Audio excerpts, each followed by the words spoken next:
Good morning बच्चों। आज मैं एक नई वीडियो के साथ आपके सामने आया हूँ। इस वीडियो में हम समझेंगे रिटायरमेंट के बारे में। तो आज हमारा टॉपिक है रिटायरमेंट ऑफ पार्टनर। अब बिना इधर उधर की देर करे हम इसको सीधा समझना स्टार्ट करते हैं। रिटायरमेंट ऑफ पार्टनर का मतलब होता है कि कोई पार्टनर फर्म से रिटायर होकर जा रहा है। अब कोई पार्टनर यदि फर्म से रिटायर होकर जाता है तो बाकी जो बचे हुए पार्टनर हैं वही फर्म को अब चलाएंगे। लेकिन जो बचे हुए पार्टनर फर्म को चलाएंगे उसमें उन बचे हुए पार्टनर का न्यू रेशो कैसे निकालना है अब हम ये समझेंगे। तो ऐसे सिर्फ दो केस होते हैं जिसमें हम बचे हुए पार्टनर का न्यू रेशो निकालते हैं। मैंने दोनों केस यहाँ पर लिख दिए हैं। पहला केस क्या है? When one partner retire and remaining share of remaining partner in new ratio. पहला केस क्या कह रहा है? यदि कोई पार्टनर रिटायर हो गया तो बाकी जो बचे हुए पार्टनर का हिस्सा है वही न्यू रेशो होगा। और दूसरा केस क्या कहता है? When remaining partner took retiring partner share in agreed ratio. अब हमारा जो दूसरा केस है वो ये कहता है कि जो रिमेनिंग पार्टनर है यानी जो पार्टनर बच गए हैं वो जो पार्टनर रिटायर हो गया है उसके हिस्से को एक एग्रीड रेशो में लेंगे। तो इन दोनों केसों से रिलेटेड मैं क्वेश्चन कराऊंगा ताकि ये केस आपको क्लियर हो जाए। तो जो पहला केस है उससे रिलेटेड क्वेश्चन मैंने यहाँ पर लिख दिया है। केस फर्स्ट से रिलेटेड क्वेश्चन। इस क्वेश्चन में क्या है? A B and C are partner sharing profit and loss in 1/2, 2/5 and 1/10 यानी 1/2, 2/5 एंड 1/10। ये ए बी सी का रेशो था। Find the new profit sharing ratio of remaining partner if A retire. यदि ए रिटायर हो जाता है मतलब कौन? ये ए रिटायर हो जाता है तो जो बी और सी हैं इनका नया रेशो क्या होगा? अब यहां पर साफ कहा है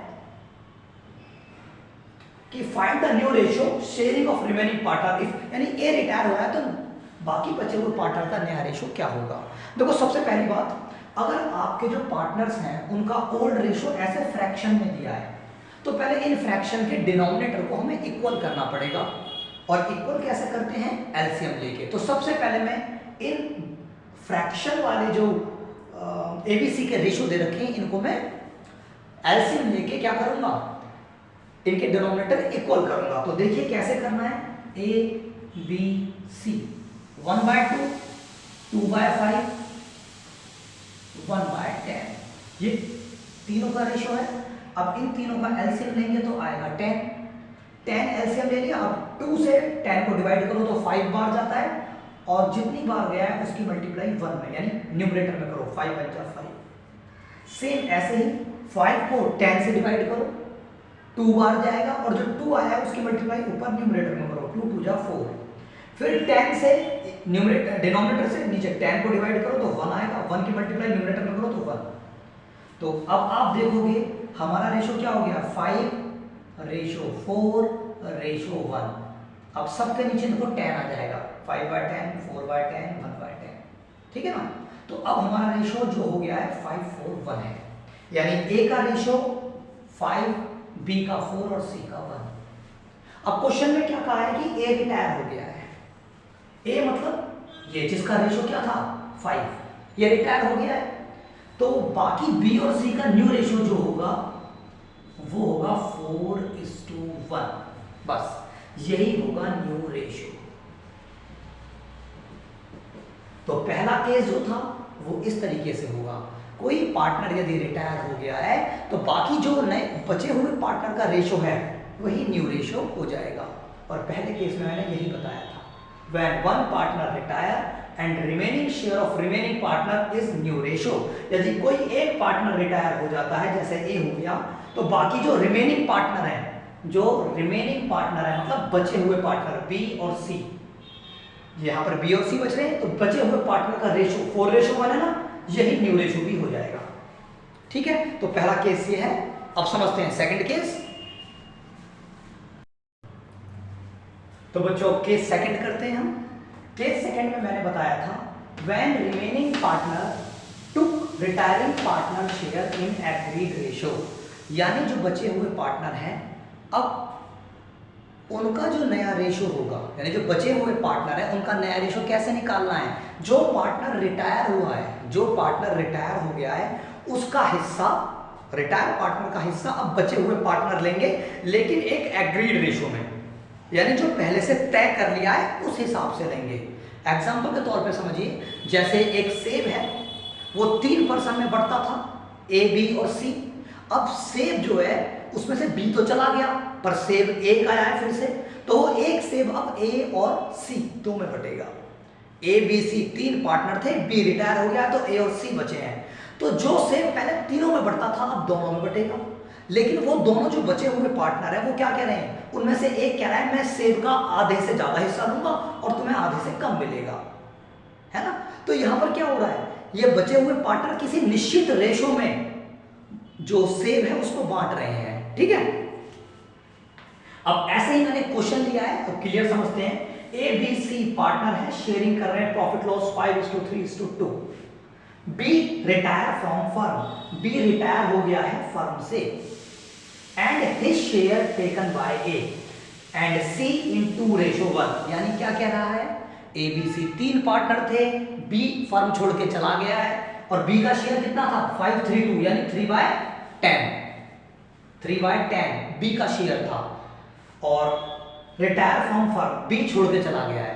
तो बी का जो हिस्सा है 3/10, अब वो हिस्सा ए और सी कौन लेंगे, ए और सी, लेकिन किस हिसाब से लेंगे, 2:1 में लेंगे। किस हिसाब से लेंगे, 2:1 में। तो शुरू करते हैं इसको करना।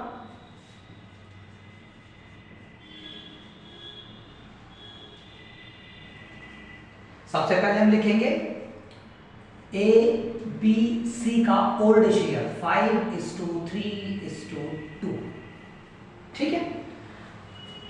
बी रिटायर हो गया है, ठीक है ना। अब बी का जो शेयर था टेकन बाय ए, बी का हिस्सा ए ने भी लिया है और सी ने भी लिया है। बी का हिस्सा कितना था 3/10, बी का हिस्सा 3/10 था, वो ए ने भी लिया है और सी ने भी लिया है। 3/10 कैसे कह रहा हूं आप समझ रहे हो बच्चों, ऐसे 3/10, 5, 3, 2, 5, 3, 8, 2, 10, तो बी का 3/10, ए का 5/10, सी का 2/10, इस तरीके से होता है। तो बी का हिस्सा 3/10 था, वो 3/10 ए ने लिया है, लेकिन कितना लिया है 2:1 में, मतलब जो ए और सी है वो 2:1 में हिस्सा ले रहे हैं, किसका, बी का। तो ए ले रहा है 2/3 और सी ले रहा है 1/3, ए ले रहा है 2/3, सी ले रहा है 1/3। अब बी शेयर टेकन बाय ए ने कितना हिस्सा लिया है बी से, तो बी का हिस्सा था 3/10, तो 3/10 का 2/3 ए ने लिया है, तो 3/10 मल्टीप्लाई 2/3, 3 2 6/30, यानी जो बी का हिस्सा है ए ने कितना लिया है 6/30। एक बार दोबारा समझते हैं, बी का जो शेयर था 3/10 था, उस 3/10 का 2/3 ए ने लिया था, तो मैंने 3/10 का 2/3 निकाल दिया। कैसे निकाला, 3/10 का मल्टीप्लाई 2/3 से कर दी, जितना ए ले रहा है, तो मुझे पता पड़ गया ए 6/30 नया हिस्सा ले रहा है बी से। ऐसे ही बी शेयर टेकन बाय सी, सी ने कितना लिया है बी से, हम जानते हैं बी का हिस्सा 3/10 था और सी कितना ले रहा है 1/3, तो इसका 1/3 कर दो, जितना सी ले रहा है, तो आएगा 3/30। तो ये दोनों जो आए हैं ये क्या आए हैं, ये वो हिस्से आए हैं जो ए और सी ने ले लिए हैं बी से।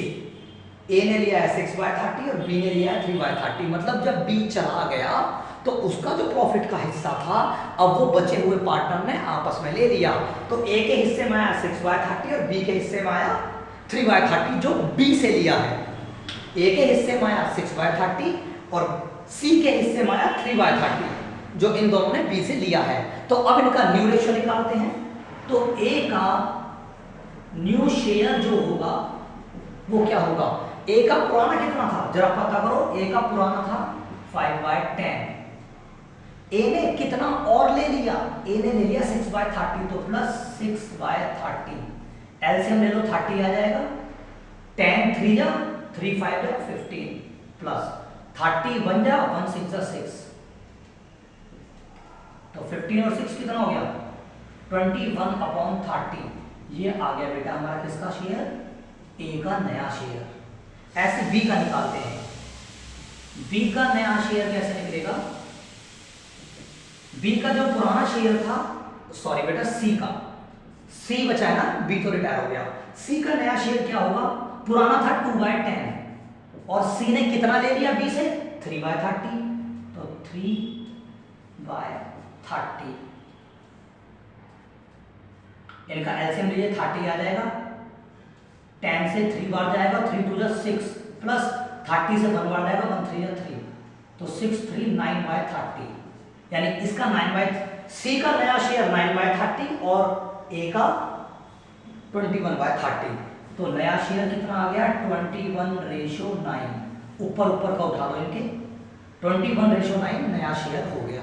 इसको हम और छोटा कर सकते हैं कैसे, 7 3 जा 21 और सॉरी बेटा 3 से 3 7 जा 21 और 3 3 जा 9, तो नया शेयर जो होगा ए और सी का वो 7:3 होगा।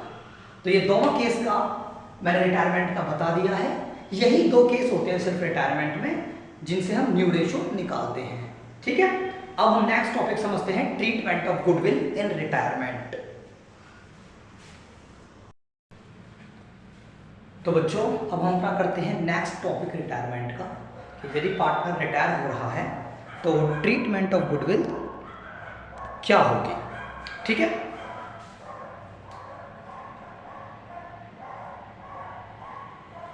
तो देखिए यहां पर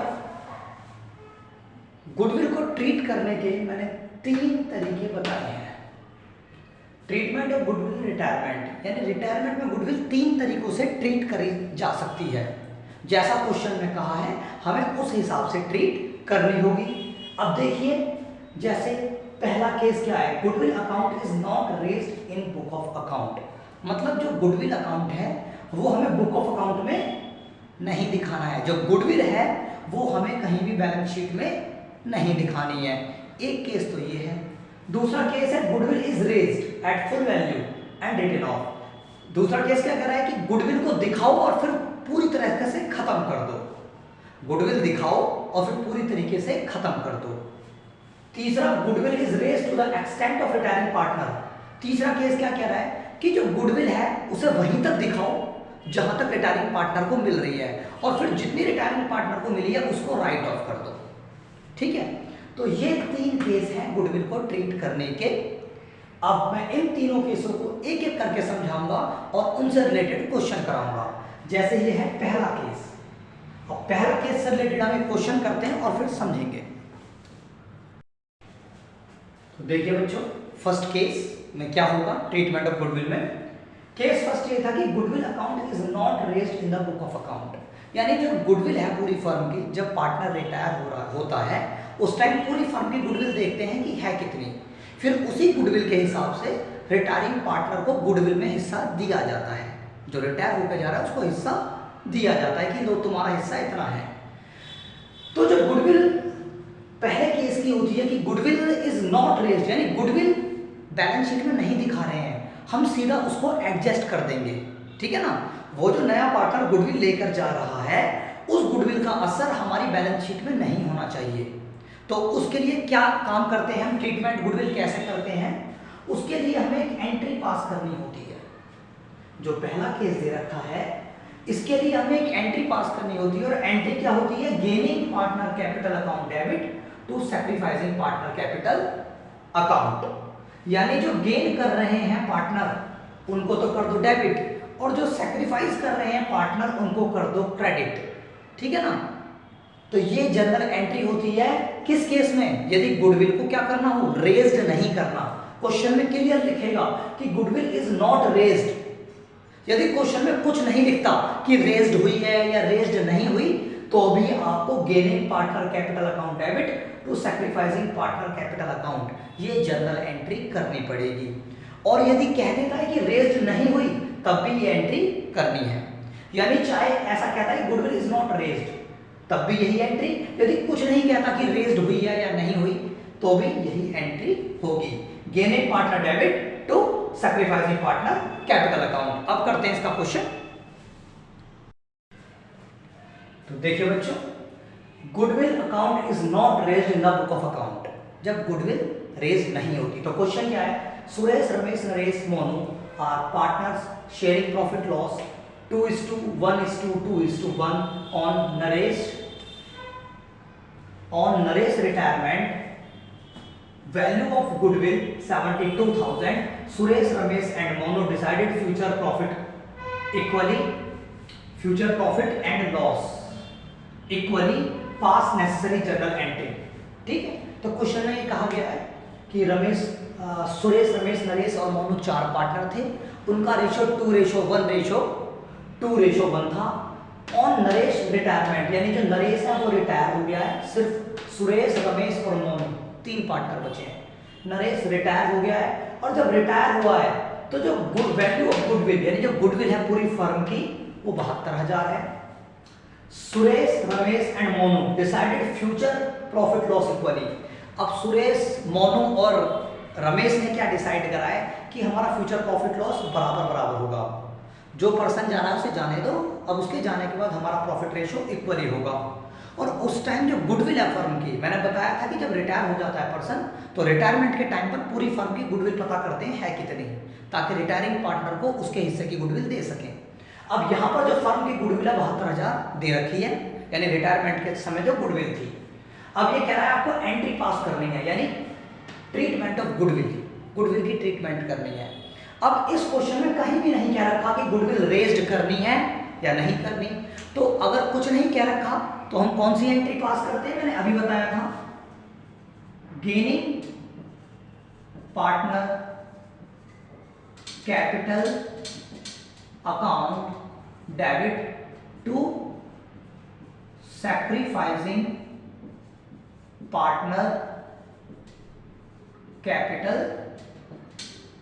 अकाउंट, ये वाली एंट्री पास करते हैं। गेनिंग पार्टनर डेबिट मतलब जिन पार्टनरों को फायदा हो रहा है उनकी कैपिटल को कर दो डेबिट, और जिन पार्टनरों को नुकसान हो रहा है रिटायरमेंट के कारण उनकी कैपिटल को कर दो क्रेडिट। ये एंट्री होगी इस केस में।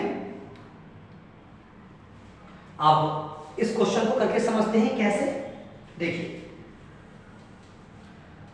हमने सबसे पहले यह पता करना है कि किस पार्टनर को गेन हो गया, किस पार्टनर को सैक्रिफाइस हो गया है। ठीक है, तो हमें पता होना चाहिए गेन रेशो, यानी गेन रेशो का फॉर्मूला क्या होता है, हमें कैसे पता पड़ेगा किसको गेन हुआ है किसको नुकसान। तो इसका फॉर्मूला होता है बेटा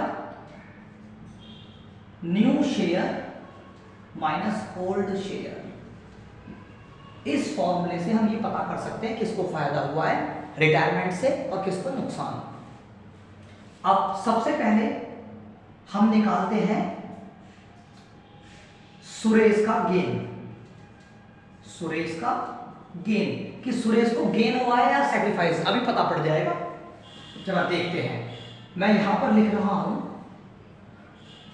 सुरेश, रमेश, नरेश और मोनू के पुराने शेयर, जो इनके पुराने शेयर थे सुरेश, रमेश, नरेश और मोनू, इनके पुराने शेयर थे 2:1:2:1।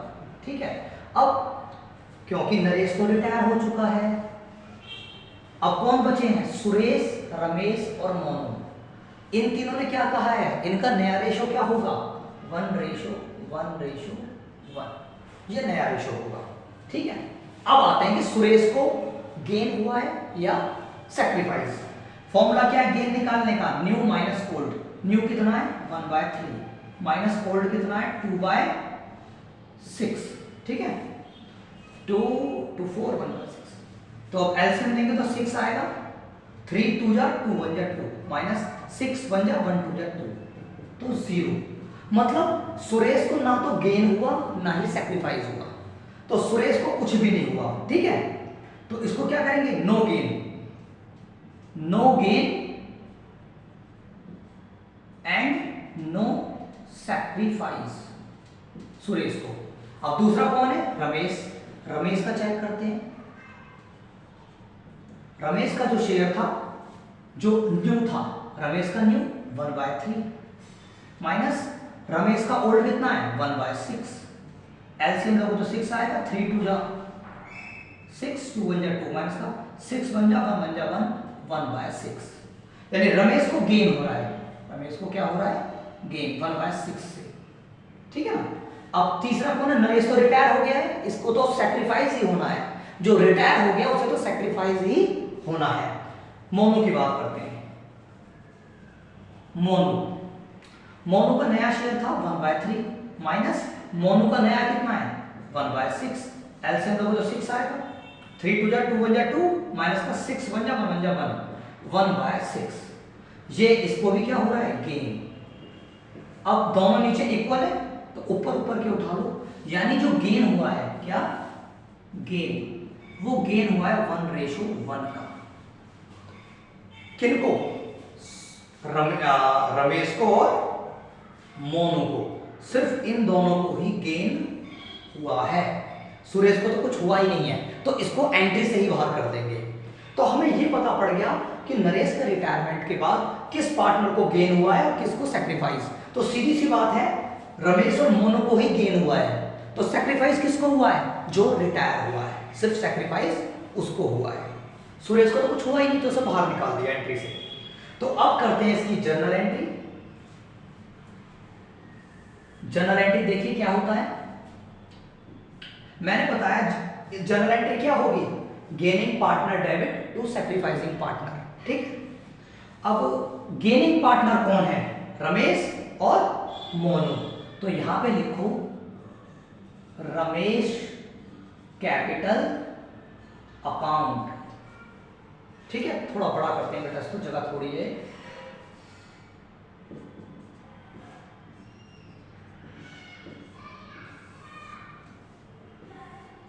तो गेनिंग पार्टनर डेबिट, तो गेन कौन कौन कर गए? रमेश। तो सबसे पहले लिखो रमेश कैपिटल अकाउंट। रमेश की कैपिटल को क्या करो? डेबिट।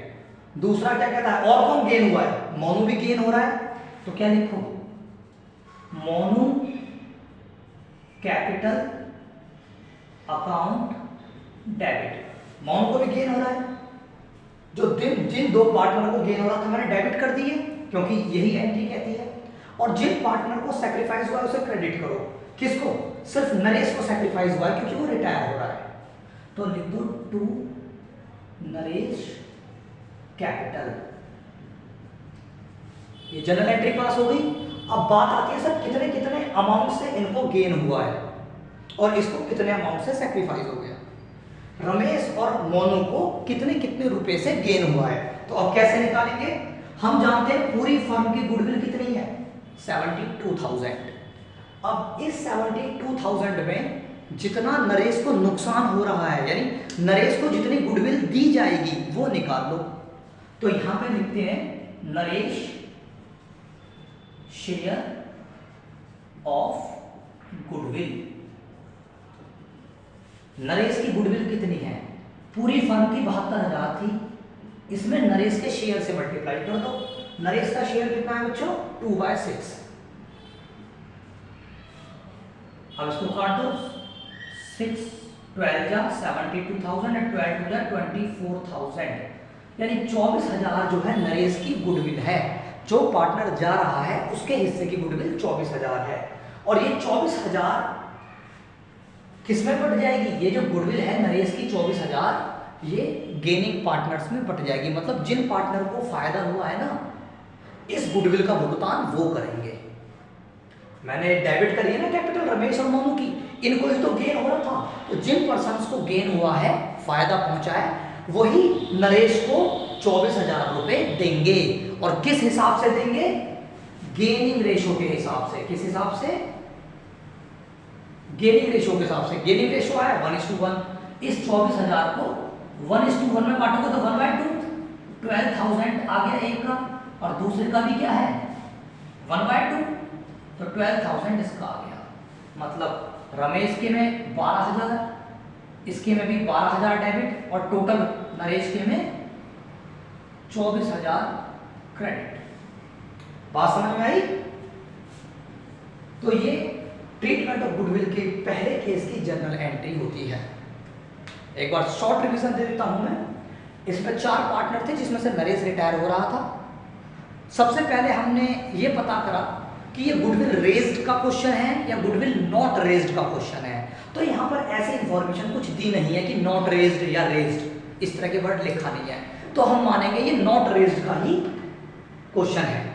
तो फिर हम निकालेंगे जो पार्टनर रिटायर हो गया है उसके रिटायर होने के कारण पुराने पार्टनर को कितना गेन हुआ है।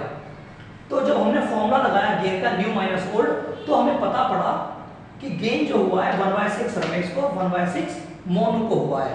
मतलब गेनिंग रेशो क्या हो गया 1:1। ये ऊपर ऊपर के उठाते हैं, नीचे के अगर इक्वल है ऊपर ऊपर के उठाते हैं। गेन हुआ है 1:1 का। अब ये जो गेन हुआ है हमको पता पड़ गया कि रमेश और मोनू को ही गेन हुआ है। तो इस केस में जनरल एंट्री क्या कहती है कि गेनिंग पार्टनर डेबिट और सैक्रिफाइसिंग पार्टनर क्रेडिट। मैंने वही करा है। गेन किसको हो रहा था? रमेश को, तो रमेश कैपिटल डेबिट, और मोनू को भी गेन था तो मोनू कैपिटल भी डेबिट। तो सैक्रिफाइस किसको था? सिर्फ रिटायरिंग पार्टनर को। रिटायरिंग पार्टनर हमेशा सैक्रिफाइस करेगा। तो 2 नरेश कैपिटल, सैक्रिफाइस क्रेडिट हो रहा है तो 2 नरेश कैपिटल। इस तरीके से जनरल एंट्री पास हुई। और इसकी अमाउंट कैसे निकाली? जो पार्टनर रिटायर हो रहा है उसके हिस्से की गुडविल निकाली। पहले कैसे निकाली? 72,000 पूरी फर्म की गुडविल थी, उसमें नए पार्टनर के